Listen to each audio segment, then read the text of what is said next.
So ఈ over thinking అనే ఈ ఒక మెంటల్ ప్రిజన్ లో మీరు లాక్ అయిపోయి మీ చుట్టూ ఏం డోర్స్ ఓపెన్ లేవు, అన్ని క్లోజ్ అయిపోయాయని మీరు ఫీల్ అవుతా ఉంటారు. But it's not true. మిమ్మల్ని మీరే డిస్ట్రాయ్ చేసుకుంటున్నారు. మీరు ఫేస్ చేసే ప్రాబ్లమ్స్ కి సింపుల్ అంటే సింపుల్ సొల్యూషన్స్ ఉంటాయి. బట్ మీరు ఈ ఓవర్ థింకింగ్ వల్ల యు మేక్ దెమ్ కాంప్లికేటెడ్. ఆ సింపుల్ సొల్యూషన్స్ ని కూడా మీరు ఏదో చేయాలి, ఏదో అయిపోయింది, మొత్తం నా లైఫ్ అంతా అయిపోయిందని ఫీల్ అయిపోతా ఉంటారు. It's not true. మీ మైండ్ మీరు అనుకునే దానికన్నా చాలా పవర్ఫుల్. అది మీకు అబద్ధాలు చెప్తుంది. మీరు ఈ పని చేయలేరు, ఆ పని చేయలేరు అని చెప్తూ ఉంటుంది. మీరు దీనికి సెట్ అవ్వరు, మీరు ఇది చేయలేరు, అది చేయలేరు, అసలు మీ వల్ల ఏం కాదని చెప్తూ ఉంటుంది. మీకు అసలు ఎనర్జీనే లేదని చెప్తూ ఉంటుంది. But it's not true. మీ మైండ్ చెప్పే మాటలన్నీ ఒక ఒపీనియన్ లా తీసుకోండి. Just take them as a opinion. So ఈ రోజు నేను మీకు ఒక స్ట్రేంజ్ స్టోరీ చెప్పబోతున్నా. ఇది ట్రూ స్టోరీ అన్నమాట. సో ఈ స్టోరీ ఎవరి గురించి అంటే Harry Houdini. He was a master musician. So అతనికి కొన్ని టైటిల్స్ ఉన్నాయన్నమాట. అంటే the world's handcuff king and prison breaker. So ఒక రోజు అతను వచ్చి ఏమని చెప్పాడంటే, నేను ఈ వరల్డ్ లో ఏ జైలు నుంచి అయినా బ్రేక్ అవ్వగలుగుతా అని చెప్పాడు. అంటే ఈ ప్రపంచంలో నన్ను ఏ జైల్లో పెట్టినా నేను తప్పించుకోగలుగుతా అని అతను క్లెయిమ్ చేశాడు అనమాట. అతను ఏమని చెప్పాడంటే, జస్ట్ 1 hour లో నేను ఎస్కేప్ అవుతా ఆ జైల్లోంచి అని చెప్పాడు. ఏ జైలు అయినా. ఈ ఛాలెంజ్ ని విని డౌన్ సౌత్ లో ఒక పాత జైలు అనమాట ఒకటి, అది తన ఛాలెంజ్ ని యాక్సెప్ట్ చేసింది. ఆ ఈవెంట్ ని చూడడానికి చాలా మంది గ్యాదర్ అయ్యారు. సో హ్యారీ వచ్చేసి చాలా కాన్ఫిడెంట్ గా జైల్లోకి నడుచుకుంటూ వెళ్ళాడు అనమాట. అతను లోపలికి వెళ్ళగానే ఆఫీసర్స్ వచ్చేసి ఆ మెటల్ డోర్ ని షట్ డౌన్ చేశారు. ఎప్పుడైతే ఆ జైల్ డోర్ ని షట్ డౌన్ చేశాడో, హ్యారీ చేసిన ఫస్ట్ పని ఏంటంటే తన కోట్ ని తీసేశాడు. కోట్ ని తీసేసిన తర్వాత నెక్స్ట్ చేసిన పని ఏంటంటే తన బెల్ట్ ని కూడా తీసేశాడు. సో ప్యాంట్కి వేసుకుంటాడు కదా బెల్ట్, ఆ బెల్ట్ ని రిమూవ్ చేసినాడు.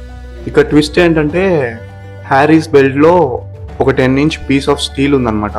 అంటే అది నార్మల్ స్టీల్ కాదు, చాలా టఫ్ అండ్ ఫ్లెక్సిబుల్ స్టీల్ అనమాట. హ్యారీ ఆ 10-inch స్టీల్ పీస్ ని తీసుకొని వర్క్ చేయడం స్టార్ట్ చేసినాడు. అలా టైం గడుస్తూ 30 minutes అయిపోయింది. హ్యారీ ఫస్ట్ నడుచుకుంటూ వచ్చినప్పుడు ఉండే ఆ కాన్ఫిడెంట్ ఎక్స్ప్రెషన్ ఆ 30 minutes తర్వాత డిసపియర్ అయింది. తన ఫేస్ లో టెన్షన్ స్టార్ట్ అయింది.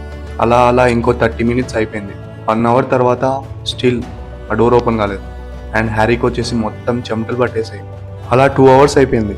స్టిల్ ఆ డోర్ ఓపెన్ కాలేదు. హ్యారీ ఏం చెప్పాడంటే, జస్ట్ 1 hour లో నేను ఎస్కేప్ అవుతా అని చెప్పాడు. కానీ ఇప్పుడు 2 hours అయింది, కానీ ఇంకా ఎస్కేప్ అవ్వలేకపోయాడు. Harry was in defeat. Collapse అయిపోయాడు అనమాట. 2 hours తర్వాత కూడా డోర్ ఓపెన్ అవ్వకపోయేసరికి హ్యారీ వచ్చేసి ఆ డోర్ మీద పడిపోయాడు, ఇట్లా కొలాప్స్ అయిపోయాడు. సో ఈ కొలాప్స్ అయినప్పుడు ఏమైందంటే డోర్ ఓపెన్ అయింది. వినడానికి చాలా స్ట్రేంజ్ ఉంది కదా, బట్ ఇట్స్ ట్రూ. ఎప్పుడైతే అతను ఆ డోర్ మీద పడిపోయాడో అప్పుడు ఆ డోర్ ఓపెన్ అయిపోయింది ఆటోమేటిక్గా.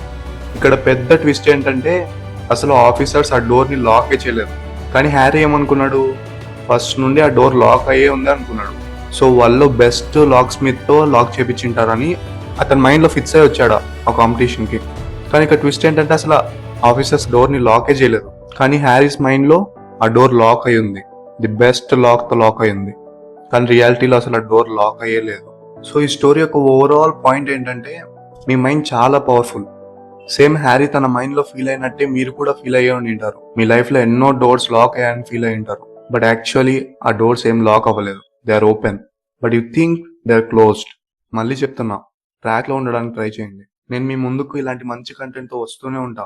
But I'm telling you, I will be gone soon. So నేను వెళ్లే లోపల నేను పెట్టే వీడియోస్ కనీసం చూడండి. అండ్ ఈ ఛానల్ కి సబ్స్క్రైబ్ చేసుకుని పక్కనే ఉన్న బెల్ ఐకాన్ ఆన్ చేసుకోండి.